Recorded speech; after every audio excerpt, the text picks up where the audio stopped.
Sementara Polda Metro Jaya menyatakan kasus tewasnya diplomat Kementerian Luar Negeri Arya Daru Pangayunan belum dihentikan atau SP3. Meskipun tidak ditemukan tindak pidana, polisi masih membuka ruang jika ada masukan atau temuan baru dari pihak lain terkait kasus kematian diplomat muda tersebut.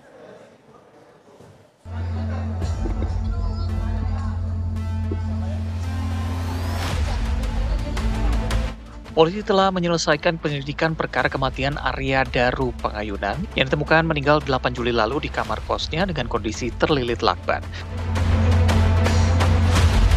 Hasilnya, polisi menyimpulkan tidak ditemukan unsur pidana. Penyebab tewasnya Arya Daru juga dipastikan melalui otopsi terhadap jenazah. Uji laboratorium toksikologi dan histopatologi juga telah dilakukan terhadap organ-organ dalam Arya. Nah, terus orang mempersoalkan motifnya, mengapa sampai demikian. Nah, motifnya itulah yang tidak dipublikasi oleh Polri kepada publik, tapi yakinlah bahwa itu sudah disampaikan pada pihak keluarga terdekat ya.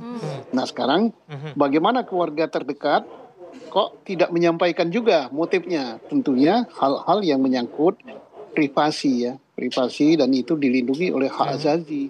Termasuk Polri juga tidak akan menyampaikan hal-hal yang akan mengganggu masalah privasi keluarga, itu menyangkut hak asasi manusia ya. Jadi cara menyampaikannya dengan sedemikian hati-hati gitu. Nah, tentang misalnya kami tidak yakin dia melakukan gitu. Nah, soal dalam kasus ini bukan soal yakin atau tidak yakin, tetapi menyangkut masalah pembuktian.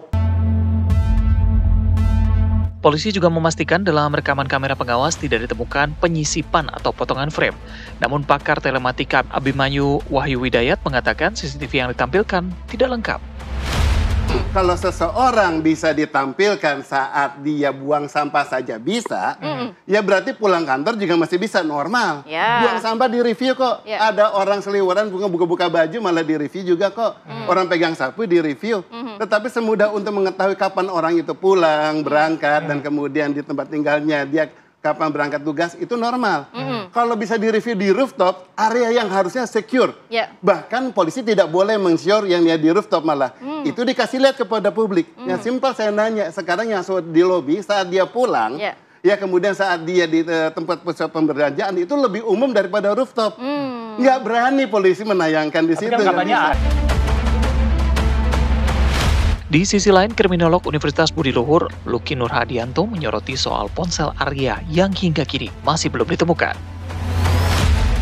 Mengapa ada orang yang kemudian menghilangkan atau kemudian menyimpan gitu ya alat komunikasinya? Karena di sisi lain untuk dia pergi ke point to point dari crime scene itu dibutuhkan komunikasi. Terus kemudian yang bisa menjadi pertanyaan berikutnya adalah bagaimana mungkin orang yang misalnya gitu ya berada di kos-kosan terus dia lebih rela gitu untuk membeli makanan secara secara offline daripada secara daring. Nah, pertanyaan seperti inilah yang kemudian memberikan ruang tafsir yang menjadi cukup beragam karena kemudian didukung dengan pernyataan dari Polda Metro bahwa memang korban dan kemudian ada kemungkinan untuk dibuka penyidikan lebih lanjut. Lalu apakah ponsel Arya Daru yang belum diketahui keberadaannya bisa menjawab misteri kematiannya? Tim TV One mengabarkan.